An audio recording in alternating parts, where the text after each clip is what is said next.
All right, it looks like those are active now. Si necesita ayuda en español, por favor envíe un correo electrónico a studentassignment@wcpss.net y alguien se comunicará con usted mañana. Before we get started, and Glenn, would you swap over to slide 2, please?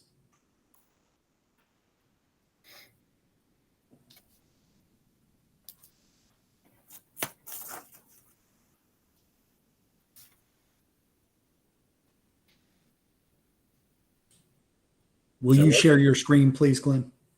Okay.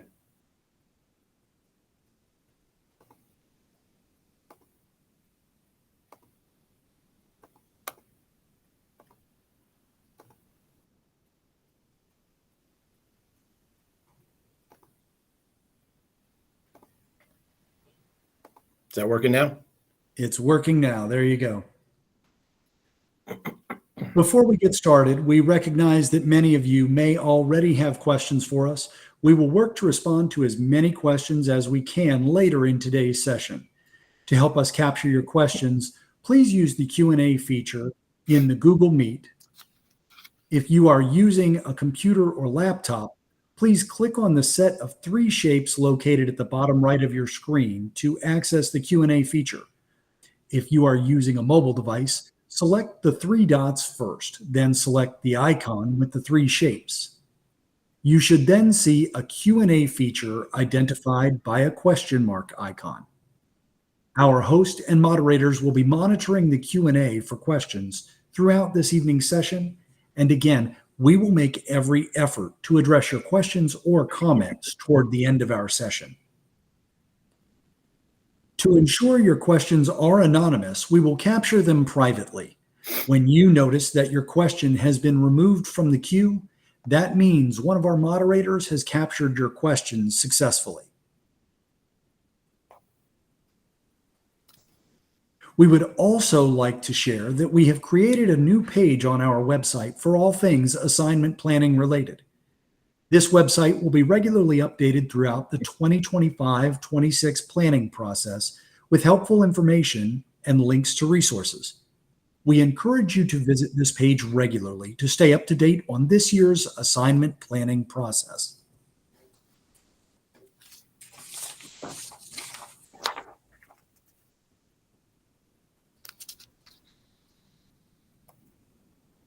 And finally, before we dive into today's discussion, we want to remind you that we are using the online platform Thought Exchange to capture thoughts and ideas from families and community members on what staff should take into consideration when finalizing recommendations for this year's assignment plan. Please continue to contribute to this exchange and rate thoughts on this important topic through July 1, 2024. A full summary of all feedback received from the community will be shared with the board during a meeting later this summer.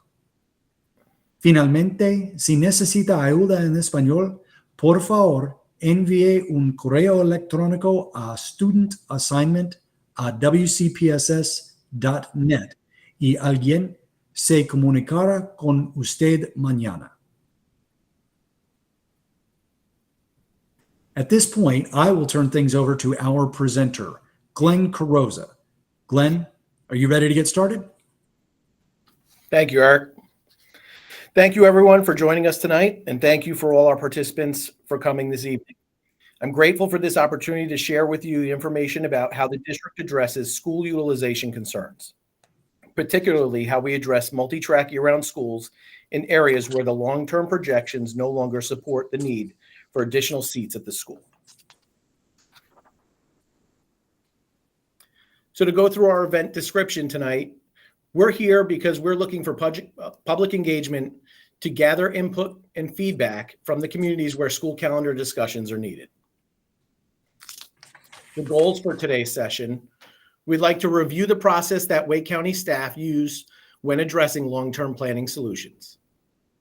We're here to review information related to projected enrollment growth, school crowding, and current facilities plans in the area, as well as review information related to school calendar implementation at schools. And via the thought exchange, participants will have the opportunity to share their thoughts and ideas about this project as we move forward.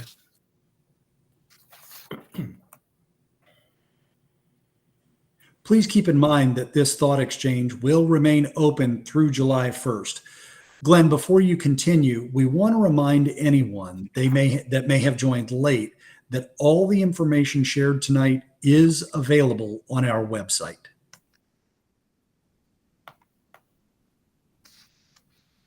Also, we are using the Q&A feature to capture your questions throughout today's session. We will work to respond to as many of your questions as we can toward the end of the session. We will also use your questions to update the FAQ section of our website. To ensure your questions are anonymous, we will capture them privately. When you notice that your question has been removed from the queue, that means one of our moderators has captured your question successfully. Thank you, Eric. All right, so now we'll get started with our presentation. So Wake County Schools uses 6 different steps to address crowding concerns throughout the district. This is our long-term plan. And step 1 is the presentation of the annual enrollment forecast, our 1-year and 10-year projections. This map here represents the growth that is expected in Wake County Schools for over the next 10 years. The arrows with the blue pointing up represent areas where we're expecting student growth in that particular area. Areas in the red down pointing arrows represent areas where we're expecting to lose students over the next 10 years. As you can see, areas to the east and the south and the west and southwest are areas where we're experiencing the high growth over the next 10 years. The next section that staff goes through as part of this process is reviewing the projected crowdings for the next school year. This is also a presentation that staff makes to the board in about February, March of every year. This map here represents the elementary school projected crowding for 24-25. To understand this map, the areas in yellow are projected to be 90 to 100% crowded. That is ideal for where staff would like the assignment areas to be filled. The areas in orange and red are considered overcrowded when they're over 100% crowded, and underutilized schools are represented in white. This map here is for the middle school projected crowding, and you can see there are very few schools that are overcrowded in middle school, projected for 24-25. This area here highlights the 2 schools that we'll be discussing tonight, Pine Hollow Middle School and Rolesville Middle School. And you can see where they're located on the map.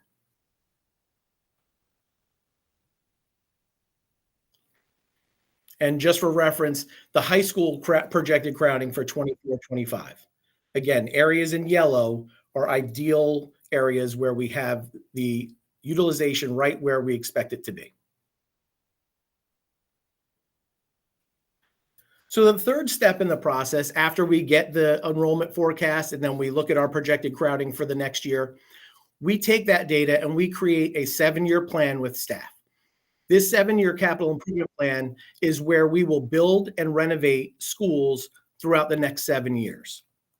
And as you can see, the schools here that are circled, these are where the new schools will be located in our current 7-year plan.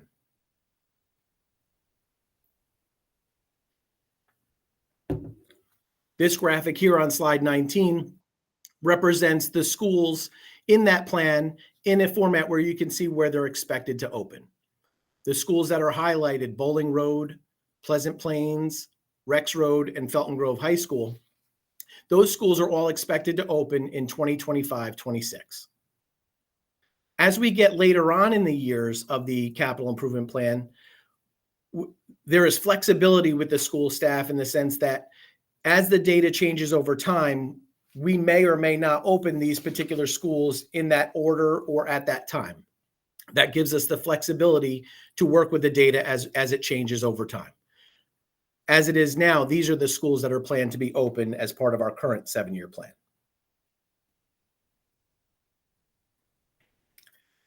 So after the capital improvement plan gets presented to the board, we then look at our annual enrollment plan. This is the assignment plan that many of you are aware of.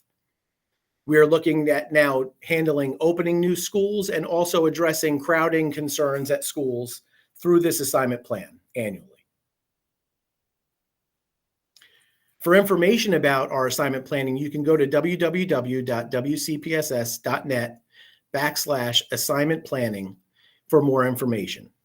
And this is the best website to go to get up-to-date information about this process as it goes along throughout the fall and into the winter. A typical planning timeline for the assignment plan is in May, they will have initial planning discussions. In June, they'll give an update on the progress of the public engagement sessions that they conduct. In September, they'll present the initial draft of the enrollment plan. October, they'll review feedback and provide it to the board. And then in November, they'll present a final draft for the board's approval. After the assignment plan is then conducted, staff goes through and recommends CAP schools for the upcoming school year. So after we've used the forecast, we've looked at the projected crowding, we've looked at the capital improvement plan where we can build and renovate schools, and then we've reassigned students, we now look at where we still have deficiencies in capacity, and we must use an enrollment cap. These are the capped elementary schools for the 24-25 school year.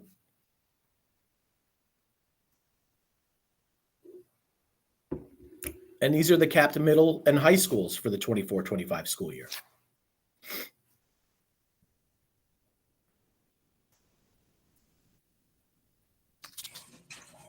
Glenn, that's a lot of information, and I want to take a moment just to remind folks, if you have any new questions, please use the Q&A feature. We are capturing questions privately to ensure anonymity. When you notice that your question has been removed from the queue, that means one of our moderators has successfully captured your question. I want to hand things back over to Glenn for some additional information. Glenn? Thank you, Eric. So now this brings us to the purpose of our conversation today. Step 6, reviewing the options to address other school utilization concerns. And I want to stop for a minute to just recap. Steps 1 through 5 show that the district takes a lot of energy and effort to determine what changes need to be made over time. We're analyzing data. We're making adjustments to our schools so that we can have the sufficient capacity in particular areas. We're reassigning students as needed.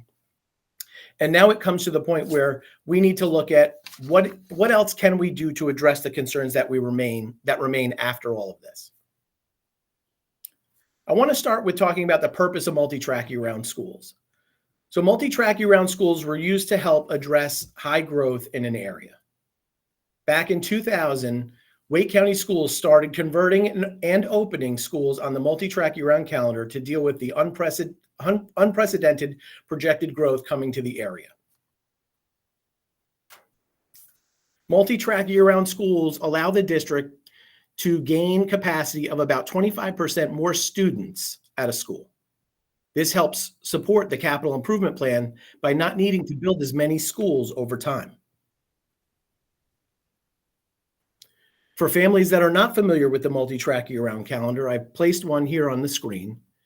To understand the multi-track year-round calendar, there are 4 tracks at a multi-track year-round school, tracks 1, 2, 3, and 4. And at any point, on average, students are in school for approximately 9 weeks, and then they take a 3-week break. And this goes on throughout the entire school year. Instead of having a 3-month break over the summer like students on the traditional calendar, their breaks are separated into 4 3-week trackouts throughout the year. Multi-track year-round students go to school the same amount of days as traditional calendar school students. They also get the same holiday breaks that are generally associated with the traditional calendar as well.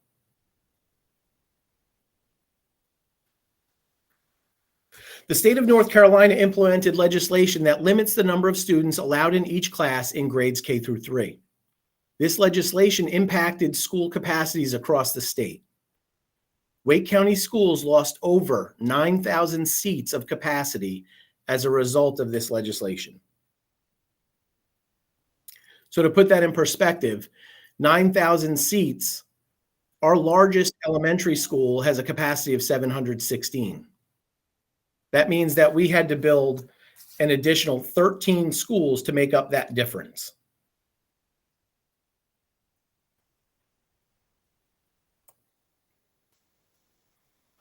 So what are we talking about today when we're discussing Rolesville and Pine Hollow Middle Schools?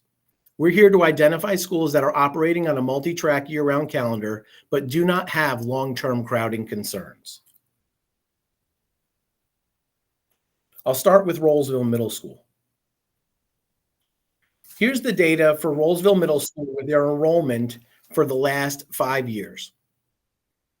At the top, you can see the projected enrollment for 24-25, which is 883 students projected. The school has a capacity of 1,664 students, giving it a utilization of 53.1%. Below that, you can see the reported enrollment that was reported to DPI since 2020-2021. And you can see the decline in enrollment and utilization over that time.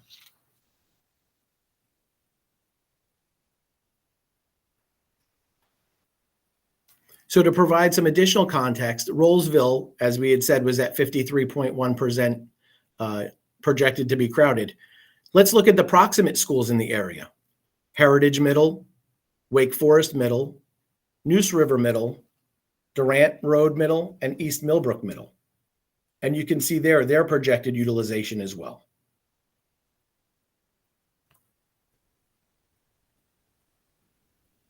So what staff tries to do is tries to limit the impact of changing a school calendar or reassignments at any time. And one of our main goals would be to reassign students from a proximate area to Rolesville so that we wouldn't have to change the calendar. However, looking at the data here, you can see that the other schools in the area have similar crowding concerns.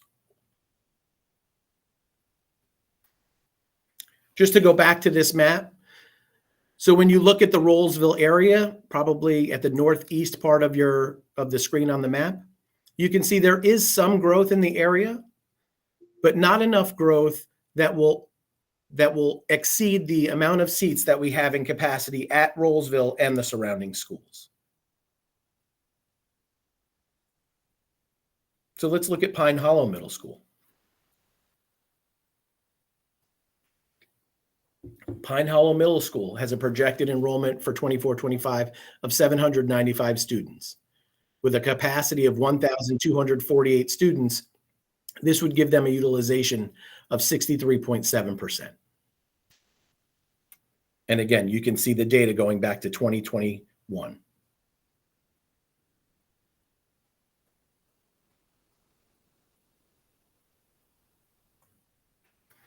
So how does Pine Hollow compare to the schools that are in its proximate area? Leesville Middle School, Hilburn Drive Academy, which this number is representing their middle school seats. So just their 6 through 8 capacity. West Millbrook Magnet Middle School, Carroll Magnet Middle School, and Durant Road Middle School. And again, you can see that West Millbrook and Carroll do have a higher projected utilization in this particular area. However, those schools are magnet schools, so they are able to draw students from other parts of the county. Pine Hollow Middle School and Rolesville Middle School do not qualify for magnet status.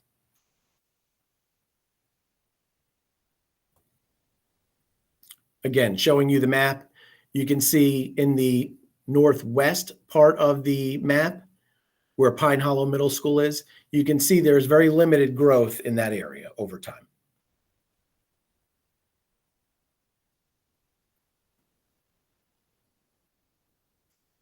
So what options do we consider for areas with limited growth?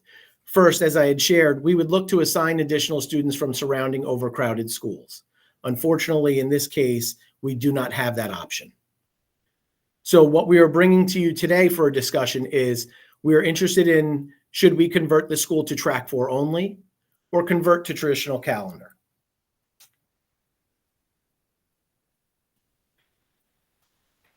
Over the last several years, we have converted several schools from a multi-track year-round calendar. That feedback that we have collected, I'm going to share with you over the next several slides. Schools that have converted from multi-track previously were Durant Road Elementary, Durant Road Middle School, Westlake Elementary, Westlake Middle School, Middle Creek Elementary, and Banks Road Elementary. Some of the feedback we had previously collected was stability of calendar. So converting to a track 4 or traditional calendar from multi-track eliminates having to adjust tracks for students, meaning with class sizes of 18, 16, 17, 17, and then going to 4th grade, there's generally some students who need to change tracks to fill the classes.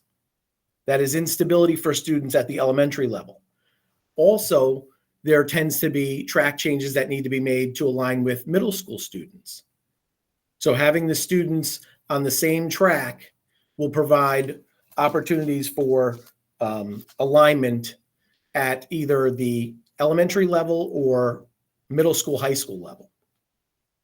In this particular case, if we're converting a middle school, the 6-8 calendar would then align to the high school calendar for 6-12 if we proposed a traditional calendar. If a track 4 calendar was proposed, however, this would cause a mismatch feeder between elementary and middle and high. The elementary schools are not recommended because of K-3 class size legislation to be converted at this time. Also, a sense of community.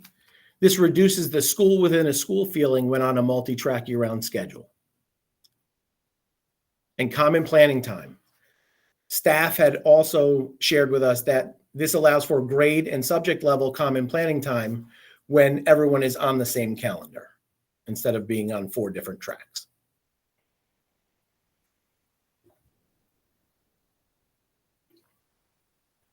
Additional feedback that we had received, class sizes. New students are able to be distributed evenly among classes without trying to align siblings or services needed.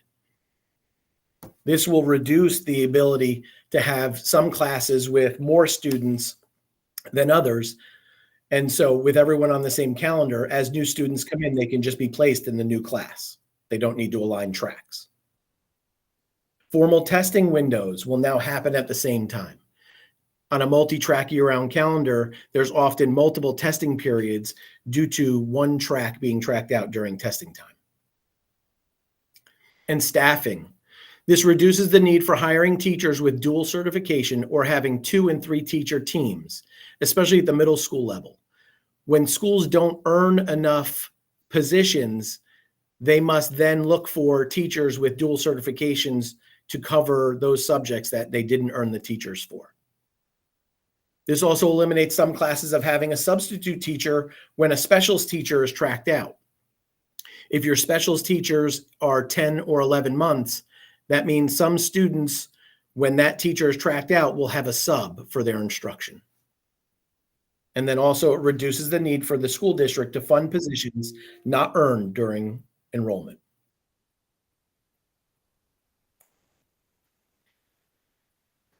So what are some of the challenges of remaining on a multi-track year-round, especially when the school is underutilized?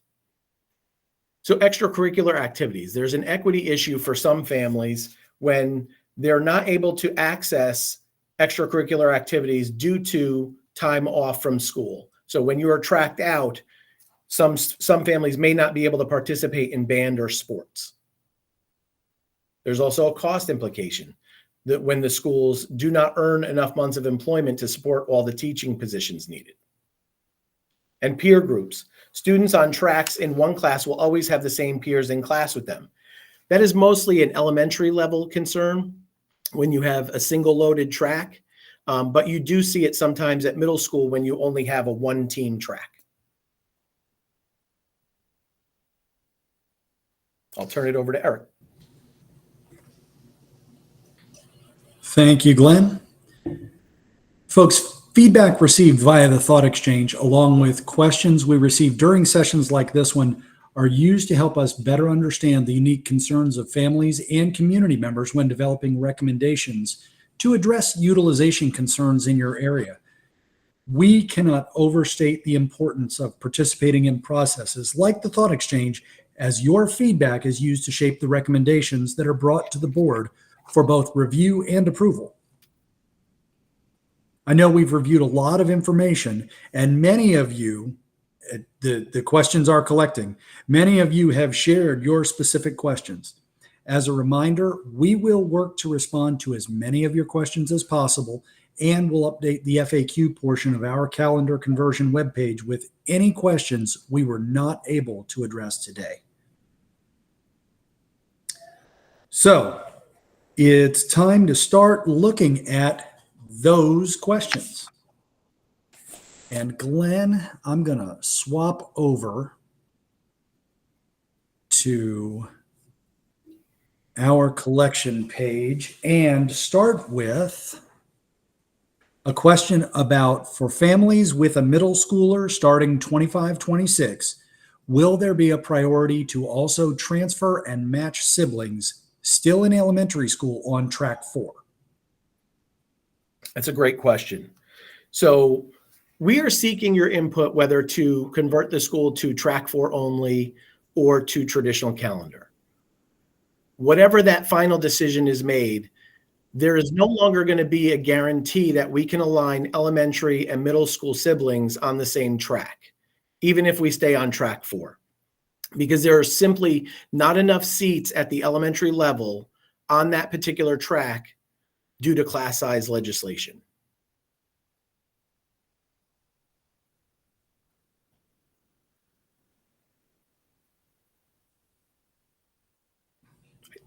All right. Do we need anything else? I don't think so on that one, but we'll keep looking to see if we do need anything more. Okay. Is it possible to push the schedule change to the 26-27 school year in order to be fair to families and students who have already chosen Pine Hollow Middle School for the year-round calendar? That's a great question. So what we will end up doing is we will make a recommendation to the board, and ultimately the board will have the final decision on when they would like to implement it. We're currently looking at the 25-26 school year at the earliest, but depending on the feedback we receive and the data that we have, that date can be flexible.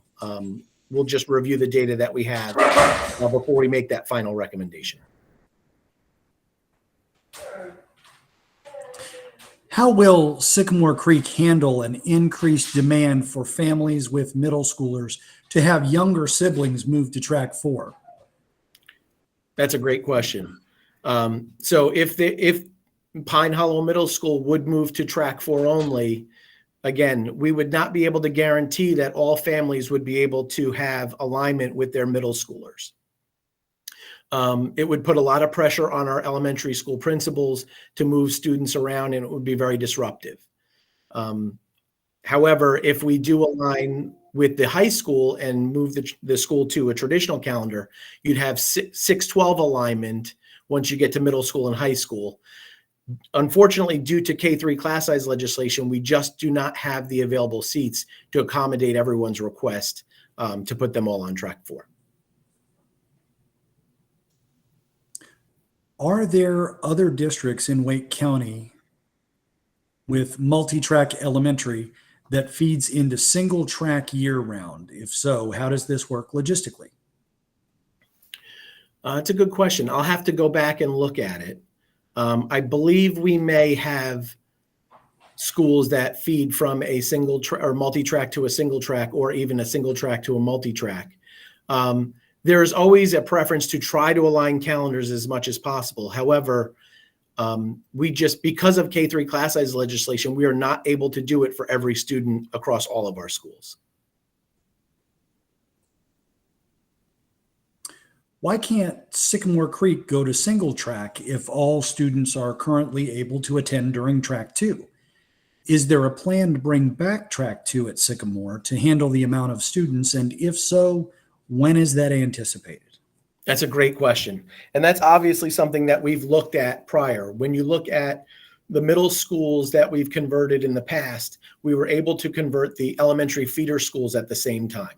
However, when we look at recent reassignments in the area and we look at some of the projected growth, we do have some concern that we may need the multi-track year-round seats longer term in this particular area, but it is something we're going to continue to monitor over time. Once we get to a point where we could make a conversion, we will certainly work with families and try to align with the middle school at that time. The email I received and the website both state a potential calendar change for Pine Hollow Middle. I received a text message today saying will change, which is truthful. This could happen or it is happening. So ultimately, the board will make the final decision. From a staff perspective, we're seeking your feedback on whether we should convert the school to a track 4 only or to traditional calendar. Unfortunately, as the data that I've shared with you and over time, we do not need the additional seats at multi-track long-term.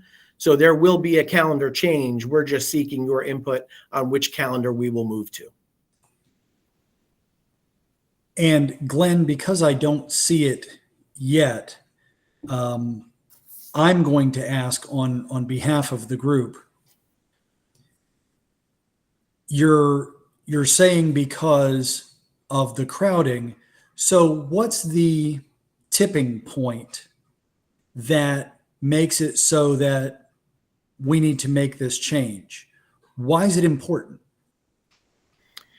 So when you look at a school's utilization, especially at middle school, and they get below 70, 60% utilization, that means that it's really hard for the schools to earn the teaching positions that allow for the school to run its basic day-to-day services, meaning having enough teachers to occupy or run a multi-track year-round system, earning enough allotment to fund the elective teachers that you need. And so then the district needs to continue to pay out of pocket to cover those classes to just get the school running at its basic level. Students won't always get all of the course offerings or elective offerings that maybe schools that are operating at an ideal efficiency would have. The projected plan, does that take into account all the new townhome developments being built next to Sycamore Creek that would also be base for Pine Hollow? Yeah, and so when you look at the utilization of Pine Hollow being in the 50% range, even moving to a track 4 only or to a traditional calendar capacity, that growth would be able to be absorbed. And that is actually one of the areas in particular why we have not moved Sycamore Creek or recommended Sycamore Creek for a change at this time, simply because of the class size limitations in elementary. Can you share at a high level how you do your 10-year projections? Great question. So what we do is we work with municipalities. So we go and meet with their planning departments. They give us information on rezoning requests, building permits, and then also potential projects that they have in their queue for the next 10 years. And then we take that data, we work with a third party group, and they create our forecast for us. They take into account attendance violations that we have over time, market share percentages for particular schools, for particular municipalities, for different parts of the county. And so they take all of that into account as they create that 10-year forecast. Is there any consideration to how many changes that have been made in an area before proposing another change? This would be the 4th change since I bought this house in 2007. So what we generally try to do is we try not to affect students with a change within a 3-year window at that particular grade level. While, in certain areas we have high growth, it becomes very difficult over time because the school district doesn't have the ability to control the building permits in the area. So we're at the whim of our municipalities with regards to the growth that's coming and having to be reactionary towards that. As we look at areas, though, where parents make choices that affect the school utilization, we then have to make sure that we're operating our facilities efficiently, and so we're making these recommendations to accommodate for that. In the Pine Hollow area, you're looking at more of an aging out. You have a lot of families that are established there. There's not a lot of new residential growth. So you're just starting to see an aging out over time. The multi-track year-round calendar has run its course. In the Rolesville area, you do see more competition with private charter homeschool. However, the growth that is still happening in that area, we are projecting that it would be absorbed by the additional capacity that we have at the surrounding schools as well. My children deserve to all be on the same schedule, especially when they're young. It's a must. How can Wake County accomplish this? So we do have a hardship transfer window that families can participate in if they're looking for a calendar alignment. Sometimes it may not be your base schools, it may not be your proximate schools, but we do have options throughout the county where we can work on finding alignment K through 8.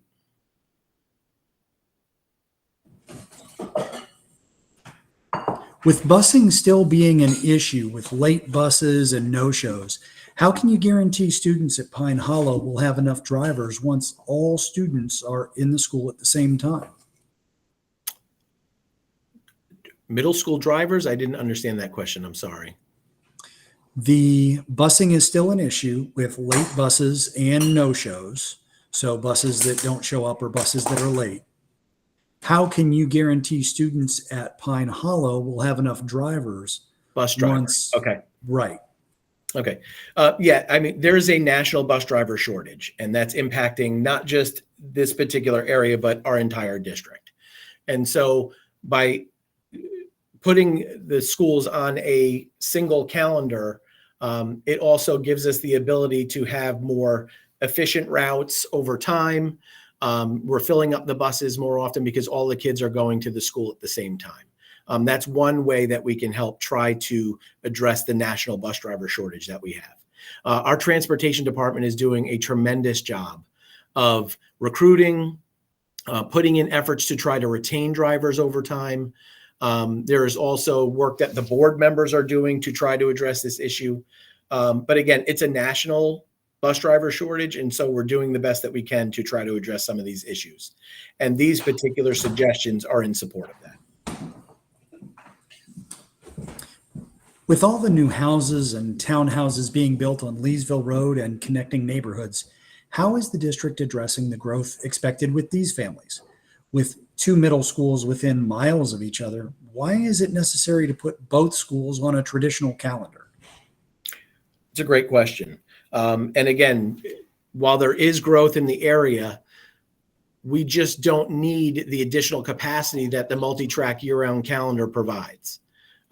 As I'd said, the area has experienced some sort of aging out. You don't have a lot of new residential growth or a tremendous amount of residential growth coming to the area. So the schools that we have, while they are proximate, we have sufficient capacity to deal with the long-term needs, at least projected over the next 10 years. And I think, again, this kind of goes to our school placements. I just want to put a little nugget out there.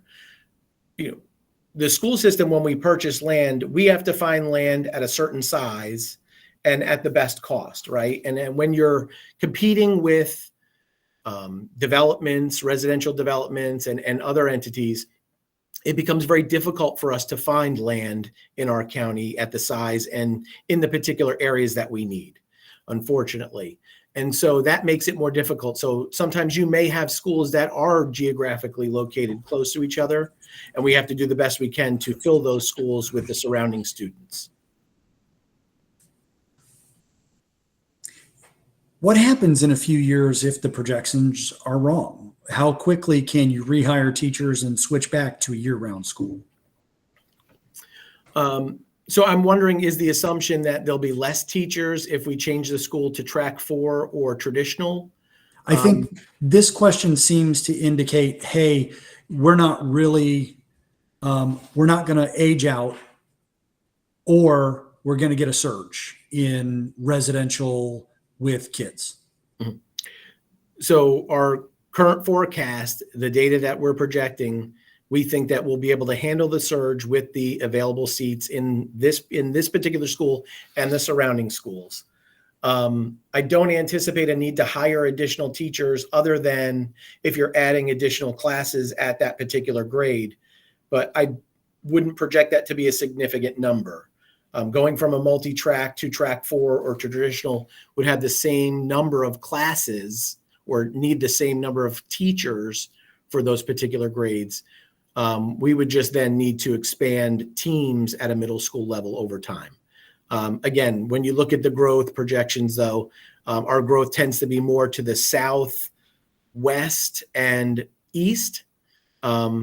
I think the issues and concerns that limit residential growth in this particular area of Pine Hollow are the fact that you have a watershed to the north, you have the airport to the west, and you have a lot of residential growth that's already been filled out.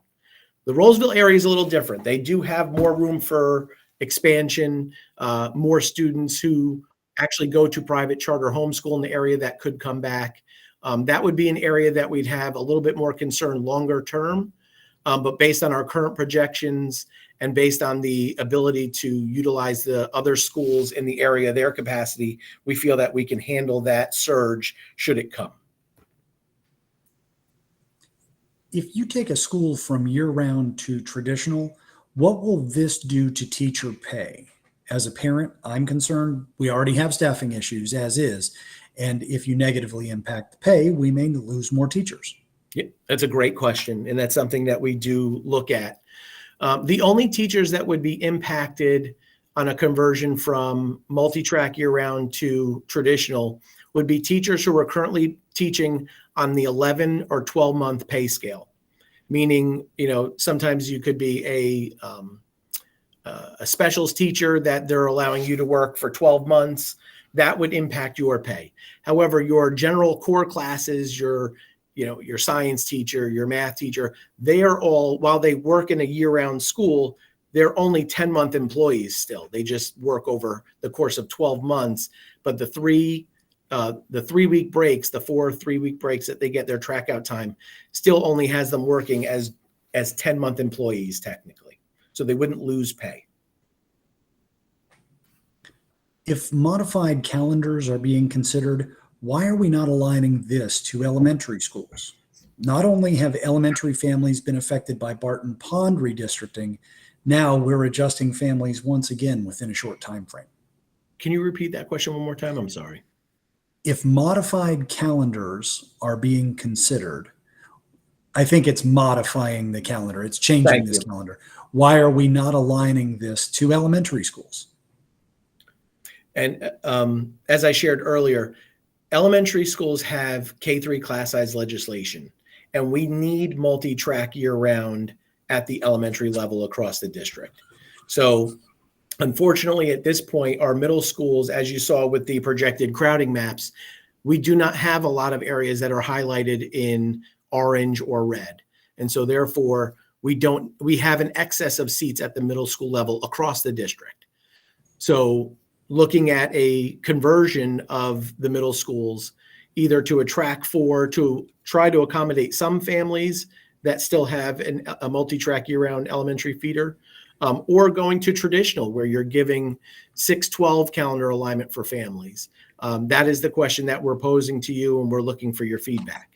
Again, I do want to point out, though, if we were to convert to a track 4 only, you'd then be setting the feeder pattern up for 3 different calendars over the course of elementary, middle, and high school, because a multi-track year-round elementary, a track 4 middle school, which we would not be able to accommodate all siblings in elementary alignment, and then going to traditional for high school could be disruptive for families. If Leesville Road Middle School has lower enrollment, why would you change Pine Hollow Middle School? These are the main two middle schools for this area. I'm not sure how leaving Pine Hollow multi-track while Leesville Middle School is also under-enrolled solves the problem. But I will say we do have additional seats at Leesville Middle School through trailers, which we can look to long-term remove off of the campus. But I'm not sure how an underutilized middle school affects keeping and would help explain why we would need to keep an under-enrolled multi-track year-round middle school that's in proximity to it. Maybe that person can clarify that question and I can answer it again. Is there any thought being given to looking at this from the perspective of providing a better student educational experience through smaller classroom sizes rather than just looking at the numbers and statistics? Providing smaller classroom sizes for middle schoolers. I think the issues and concerns are we're not earning enough teachers for the school to operate at its basic level. And so the district is having to provide additional teachers so that we can accommodate families to be on a multi-track year-round system. That's something we can share with the board, but I'm not sure that's the best use of our resources over time in providing additional teaching positions so that the school can operate just on the multi-track year-round calendar. What does a track 4 only at middle school do for the elementary schools? As you mentioned a minute ago, parents don't want kids in both schools on two different tracks. So what does that logistically do? Yeah. Unfortunately, only 25% of the families would then have calendar alignment, because if you're in middle school and you have a younger sibling on track, if you're on a track 4 only middle school and you have younger siblings in elementary and they happen to be on track 4, you have calendar alignment. However, all the families with students on tracks 1, 2, and 3 do not have calendar alignment. So it's not ideal for all families. However, for that small portion of families, they would have alignment. Is WCPSS working with permitting departments on new and upcoming developments? There's a statement following that indicates this person says the projections don't seem to match the growth projected, although I know you have those conversations on a daily basis with different planning folks. Yeah, we have very good relationships with the planning departments in our municipalities. So I trust the information that they're giving us. Our staff deals with impact studies at certain municipalities. They're often, we just went and presented at the town of Holly Springs. So I feel like the data that they're providing us is up to date. And it's interesting because many of the developments that you see starting to break ground, we've already known about for several years. So a lot of the information you'll see in that forecast is not just what's breaking ground today, but is what's planned for the next several years. So I feel pretty confident in the information and data that we're getting for our forecast from our municipal partners. And as Susan has mentioned in prior presentations, that discussion with permitting doesn't prevent developers from coming back and saying, hey, we're going to add 25% more and getting approval for that. Very good point. Since you're doing 5 to 7 year planning, how do you have so many schools you're converting from year round to single track or traditional? Are you building too many schools?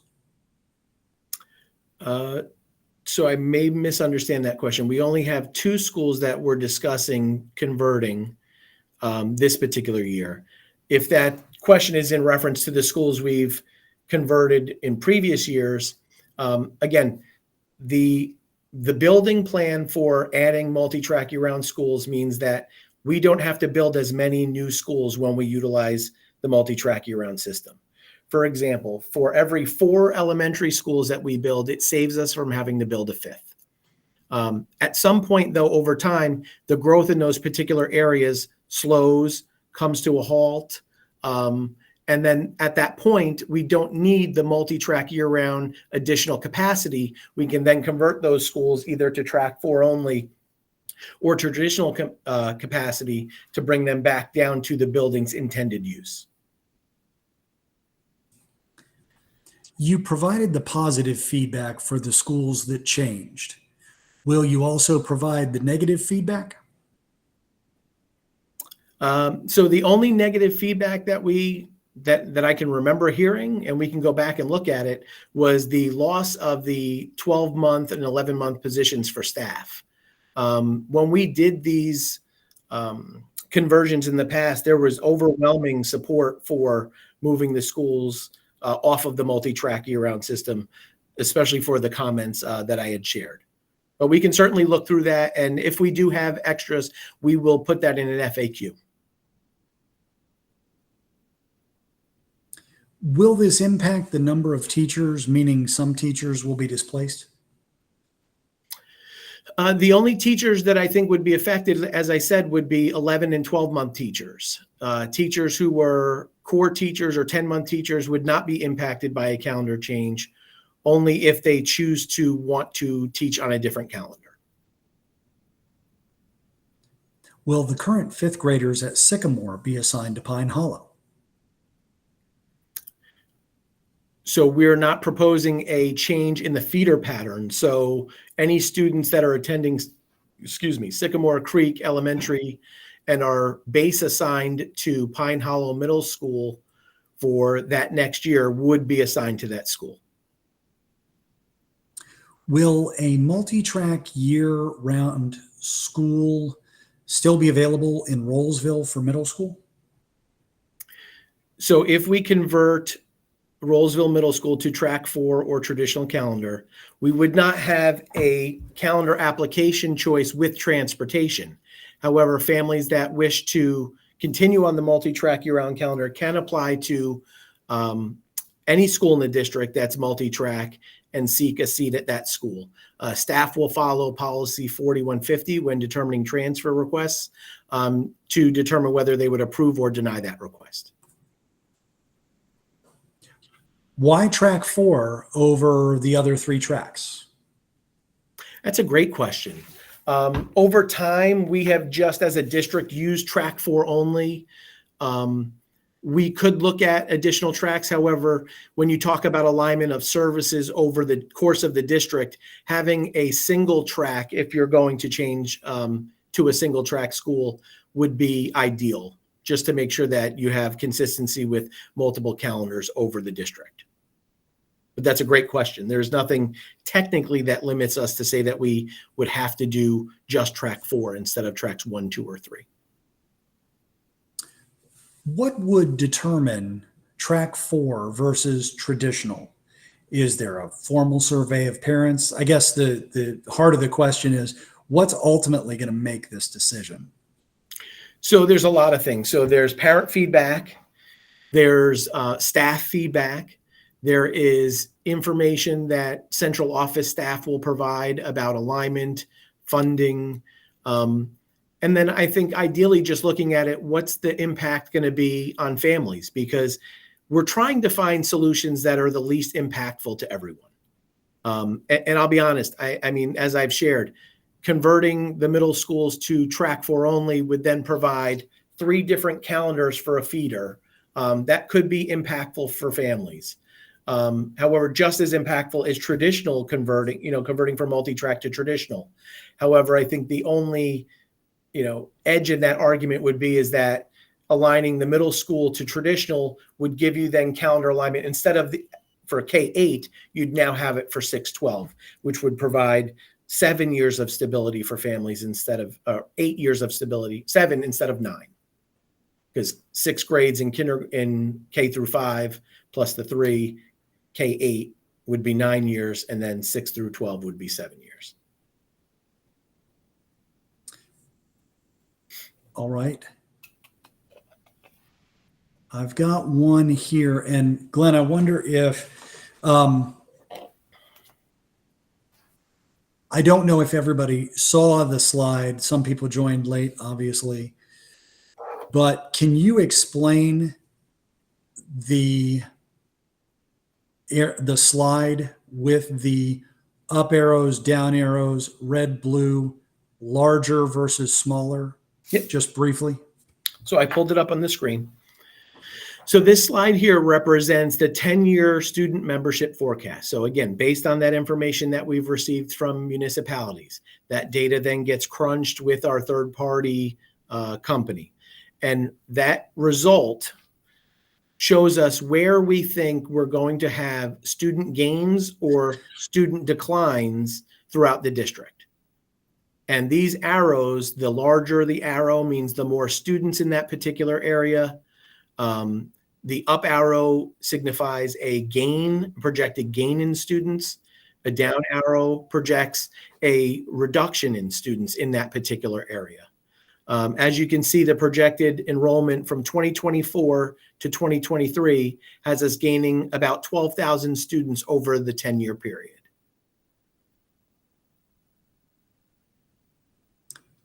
Wasn't a feeder elementary school, Pleasant Grove, just converted to multi-track?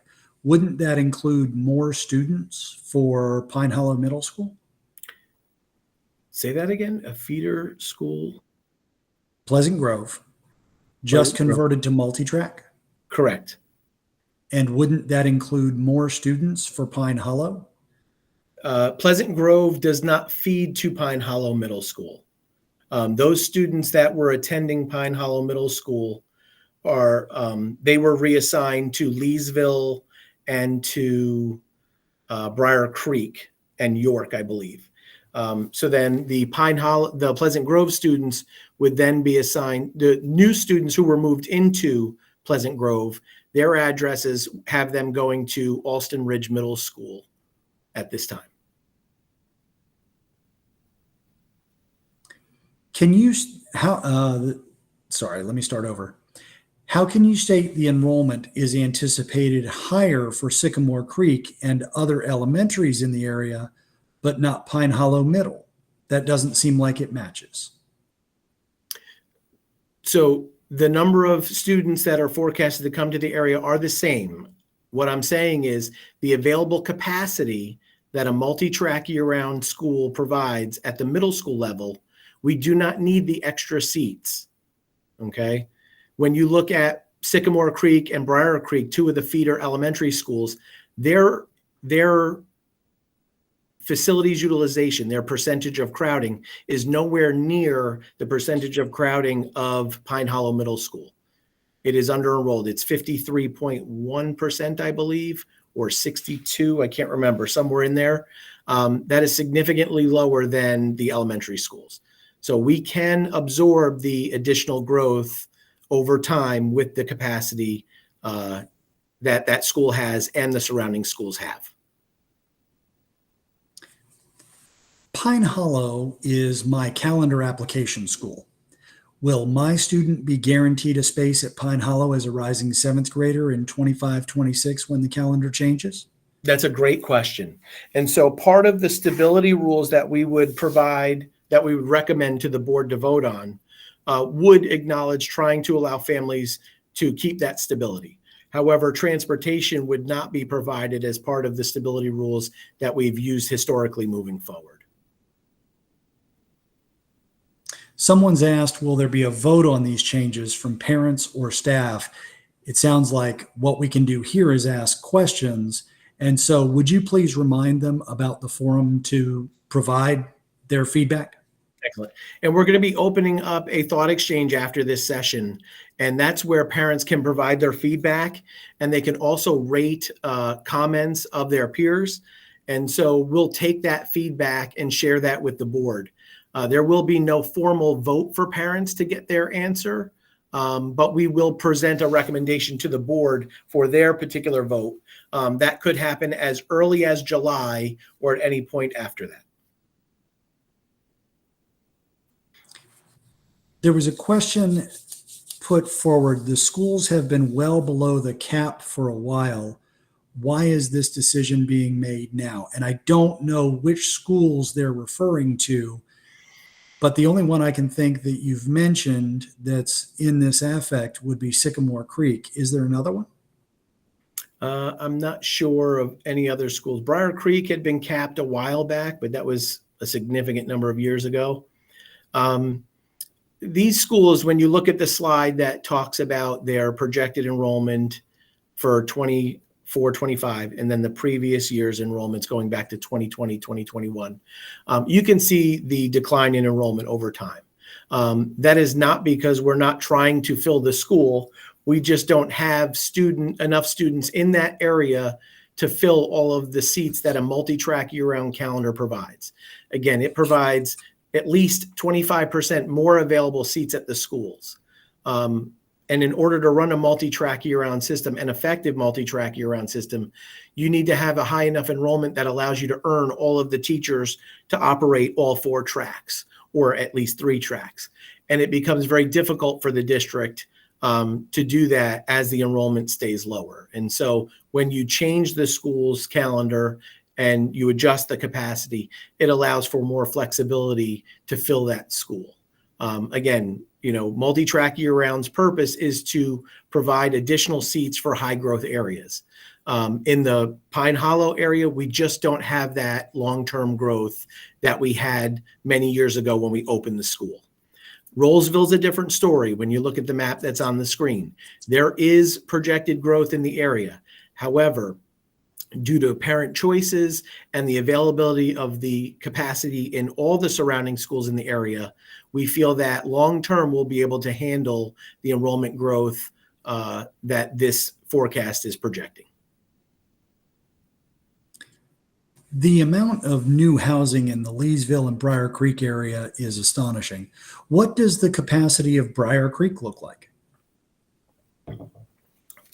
So the projected crowding for Briar Creek, we'll still have it operating at a multi-track year-round system. I do not have the numbers exactly in front of me, but as we do this analysis, we did not have any long-term concerns for Briar Creek at this moment. Will the data sets being discussed be shown to the public at any point? Which data sets are they discussing? They weren't specific to. So the data sets that we've talked, so we don't provide the forecast data, the work that the forecast data company provided to us, because that is, that's their work, right? We're not allowed to share like what their product is. The information that they give back to us is the data that we present in these maps and in tables. If you'd like to see the forecast data, if you go to the assignment webpage that we had up here, sorry for the blinking. If you go to this website, on the left-hand side of the screen, they will have different areas where you can see the information that was presented at particular board meetings for, let's say, the 10-year forecast. And you can see all the information that we made public to the board. That's the information we've used as part of this process. Has there been evidence one way or another of better retention of materials on year-round schedules versus traditional? Say that again, I'm sorry. The question is there any academic literature, is there any evidence of better retention for students of their academic material on year-round versus traditional? There is not information that we've been able to find that's conclusive. I do have some data that shows a negative impact on elementary students attending a multi-track year-round school that is underutilized. When you get to a point where there is schools that are underutilized on the multi-track year-round calendar, or they're severely overcrowded on the multi-track year-round calendar, you do start to see some academic deficiencies due to either underutilization or overcrowding. We were not able to do that study for the middle school because we just don't have enough multi-track year-round middle schools to give us a strong data set. But if you're going to look at the data and understand what it's telling you, you can make the implication that you're possibly negatively impacting your middle school students at a severely underutilized or overcrowded school. What exactly do you mean by earning teachers? Is that about the number of students at the school? That's a great question. So the state pays the school districts for the teaching positions that they earn. So at elementary, for every 18 students you have in kindergarten, you earn one teaching position. At second grade, it's 17. At fourth and fifth grade, it's 24. I believe at middle school, and I could be wrong, it's 26 students. So for every, let's say, 26 students that you have enrolled at that particular grade level at that school, you earn one teaching position. And so when you're operating a multi-track year-round system, you need at least one English teacher on track 1, one on track 2, one on 3, one on 4, and then so forth. So you need that for all of your core classes. And then you also have allotments you earn based on that overall enrollment that help you earn the specials teachers, your gym teacher, your music teacher, your librarian. And so all of that enrollment dictates how many positions you earn. So when we have a number of students assigned to the school that don't earn all of the positions needed, the district then needs to use its local funds to provide the additional teaching positions that they didn't earn. And those local funds detract from what? From other programs, from other services that we can provide. This is just money that gets spent on trying to just fund and operate schools at their basic levels. How much sway does the parent-family perspective versus the school choice office recommendation have in the board's decision? It's a great question. Historically, they have done a good job of listening to parent feedback. I think they're very responsive to it. However, I think the hard part for the board is they've got a decision to make that while you're trying to balance the needs and impacts on families, they also have to run the school system in an efficient, effective manner. And so that means sometimes balancing those two factors. But I can say in all the years that I've been working in this role and in previous roles, the board does a very good job of considering parent input as part of their decision-making process. Hence why we are reaching out to you to get that feedback, because they are expecting that as part of that. And Glenn, you and I and a number of other staff members have done this for a very long time. And we have seen the board take into consideration parent feedback and really truly implement it in plans going forward, even when, it wasn't part of the original concept of the assignment plan. That is correct. So, I mean, I would answer the same thing. It is very important that your feedback is heard so that the board knows what your position is on it. Yeah. And we will be sending out a link to the thought exchange. And again, that is an anonymous tool for you to provide your thoughts and feelings, and then also to rate the comments of other parents so that the board can get an understanding of where the energy lies around how you're feeling towards either a track 4 only or a traditional calendar conversion. You mentioned that bringing in students from higher capacity areas was not an option right now. Can you expand on that? I think this goes back to the facility utilization slide for Pine Hollow with the other schools listed out. So I'll discuss both of them at this time. So here's Rolesville Middle. When you look at the surrounding schools, those schools, our ideal position for a school to be at with its utilization is anywhere between 90 and 95%, or 90 and 100% actually.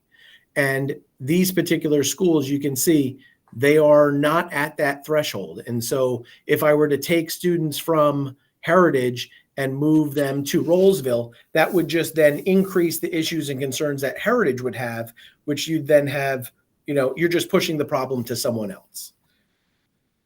when we go to Pine Hollow, you do have some schools in the area that do have available capacity. However, those particular schools are able to get to those numbers because those are magnet schools and they draw from other areas throughout the district. So West Millbrook and Carroll may have students from, let's say, the Cary or Holly Springs area attending their school. And that's actually helping the crowding at those particular schools. And then them coming to these schools raises their utilization. So we would not be able to take from the other schools in the surrounding area. And actually, when you look at it, Leesville, Hilburn, and Durant, the non-magnet schools are actually at a lower utilization than Pine Hollow. However, Pine Hollow is the only multi-track year-round school of this list. And so therefore, this just goes to show we don't need the additional capacity. Glenn, you've said a few different times, 3 different calendars if Pine Hollow goes to track 4. Isn't Leesville Middle an option for families who have children at Leesville High School? It is. There is definitely an option that families could transfer there.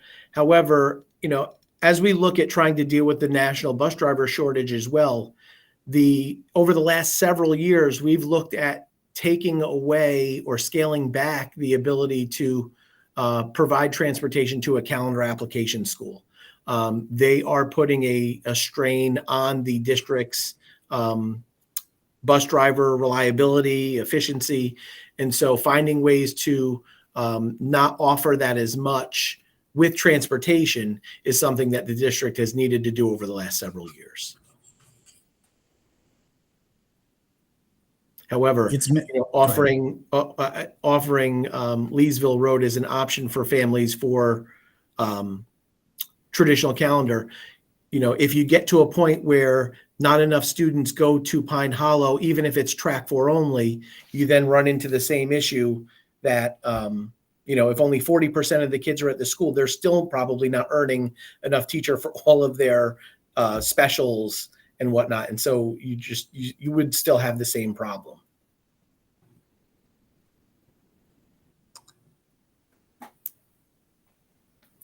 What about changing Leesville High to year-round? That's a good question. We have explored that option in the past, but because of athletics, college exam testings and whatnot, we're not able to, or we have chosen to not utilize the multi-track year-round calendar at the high school level. We do have one high school that operates on a modified calendar, which is similar. It's 10 weeks on, 2 weeks off. They end up finishing school somewhere around late May, and they have about 2 months off for the summer. However, we are not able to move any schools to the modified calendar per state law. So since that school was on that calendar prior to that law being put into place, they've been able to be grandfathered. And so that's the reason why they're the only school on that calendar. Will parents have an opportunity to hear from the Sycamore Creek principal about how she anticipates Sycamore Creek would handle track assignments or preferences in the context of single track middle? Well, this forum is not meant for us to talk with the elementary school principals. This is just for me to present the information that we have. I think if parents have questions or concerns for their principal, they can certainly send them to her and she can provide a response. And if there's any questions that parents have that they'd like for us to share, they can certainly drop them in the question section and we will collect those and share them with her. I guess this asks for an opinion on reading data, but I'll let you try to decipher this. What has led to the decrease in enrollment? Is it more school choice? Is it parents preferring charter homeschool? It's a great question. And I can easily answer that question.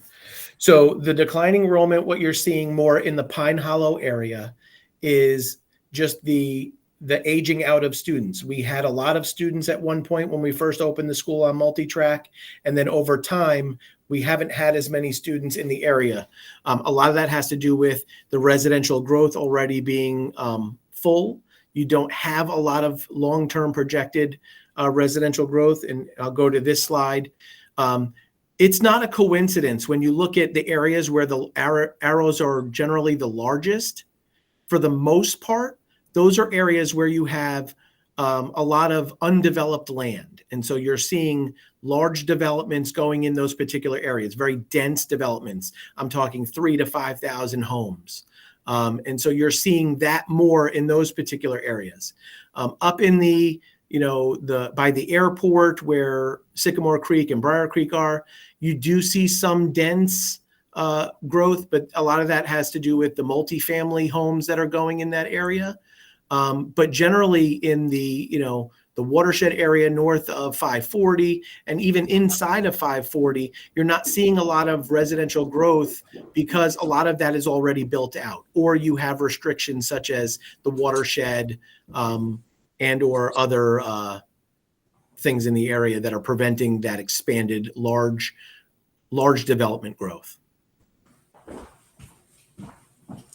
When will the final decision be made by the board? Good question. So the earliest they would possibly make a decision is July, but at some point, it could be at any point thereafter. We are presenting this information to the board in the June Facilities Committee meeting, which is next week.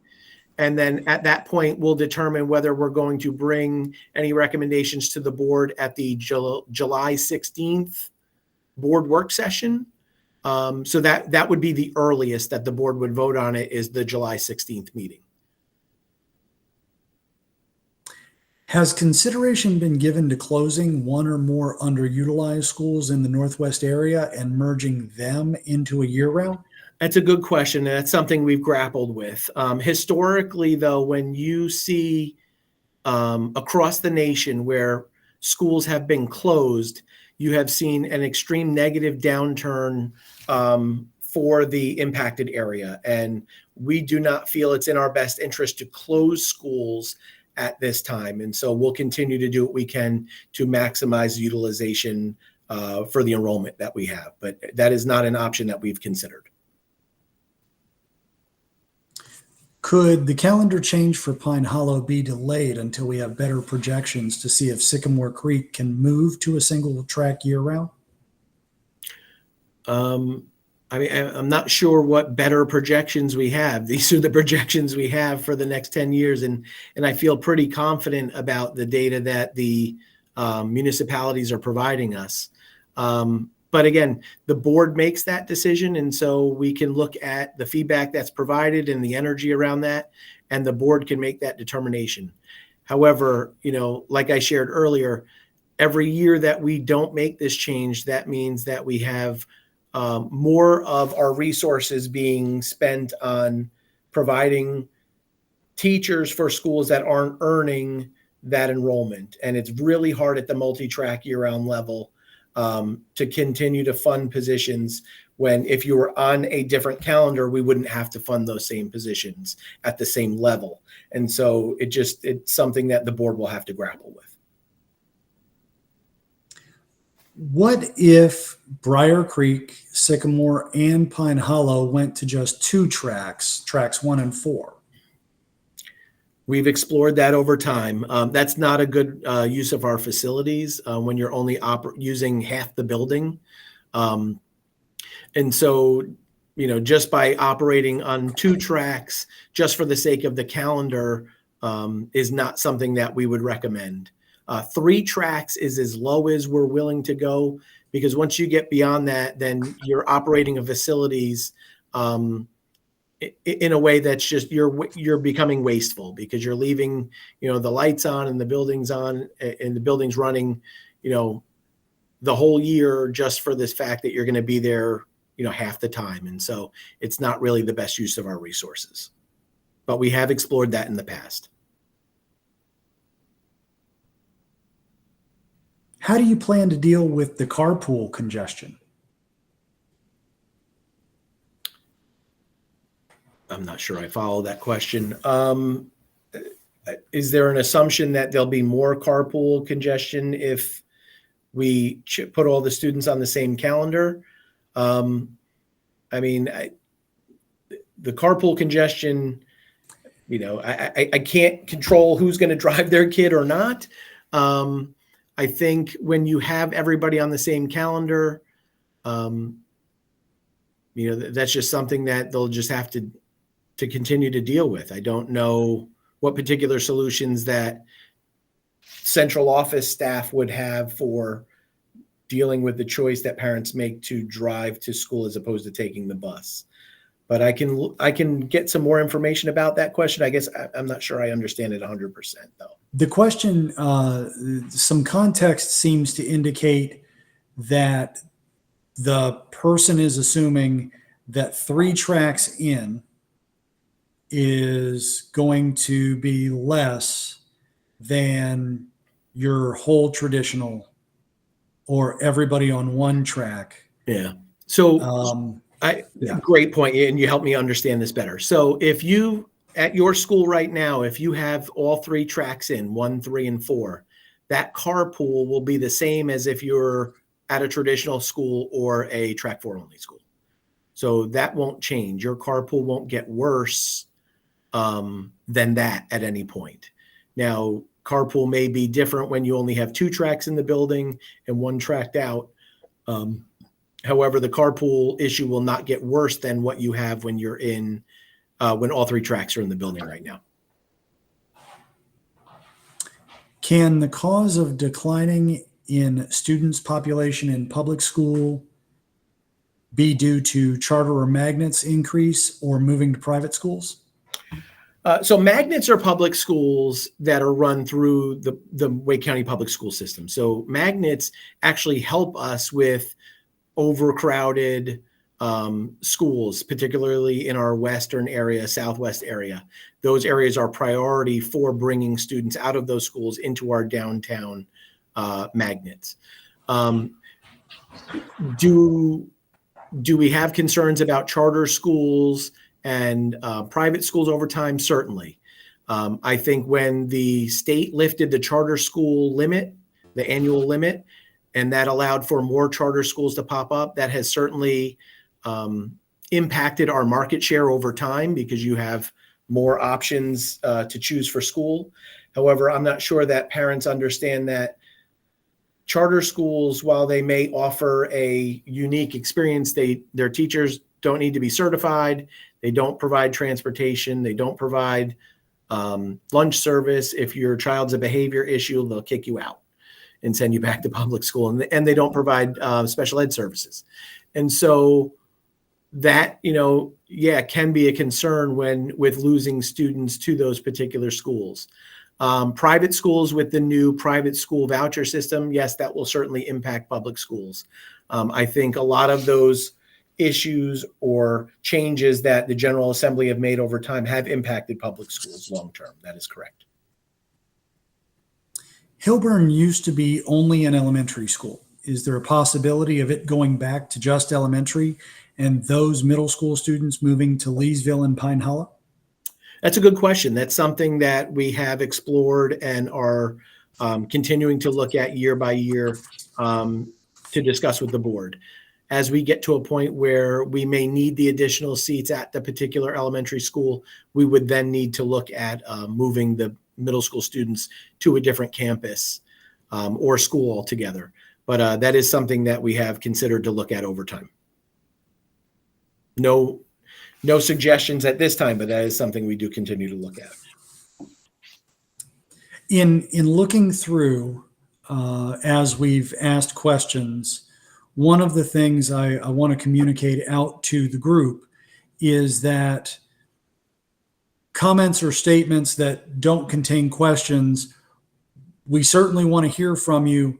The thought exchange will be a better forum for that, because our questions literally are questions for answers back to you through Mr. Carrozza this evening. And so please definitely use the thought exchange in order to capture those statements that you may have made. Some folks have put very individualized concerns in some of the statements here, And if there are very, very individualized concerns for your student that maybe specifically affect a special education situation, or maybe very specifically affect some other scenario that really is exclusive to your family, please reach out to the Office of Student Assignment directly to ask your question, and one of our staff will be more than happy to talk with you. I do want to extend a sincere thank you to all of you that have joined us for today's session. We really do appreciate you giving us some of your time, and we hope that the session was informative and useful to you. To help us in our efforts to continually improve our sessions, we ask that you take a moment to complete a brief feedback form. A link to the form has been dropped in the chat, or you can access the form using the QR code you see on the screen. We will also display this QR code on the next few slides. Before we leave, we want to share a few items that are coming up next in our planning process.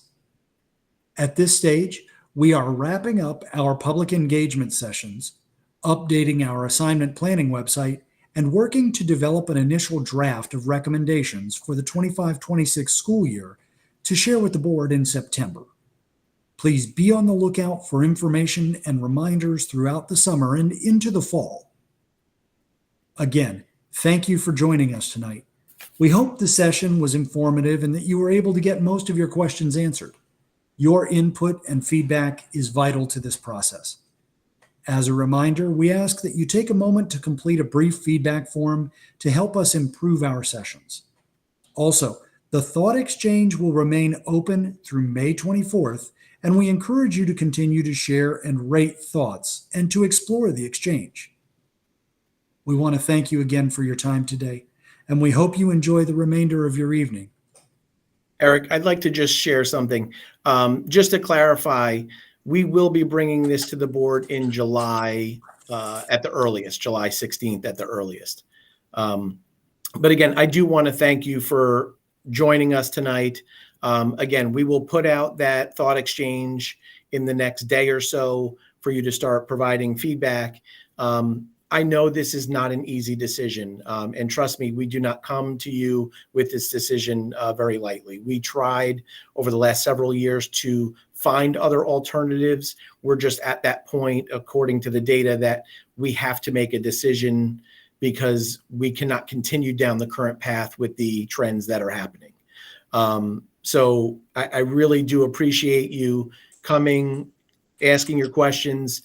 If I was not able to answer all of your questions, please make sure that you send them to us. There's a Let's Talk that you can send questions to me as well. I'll be more than happy to answer them as much as possible.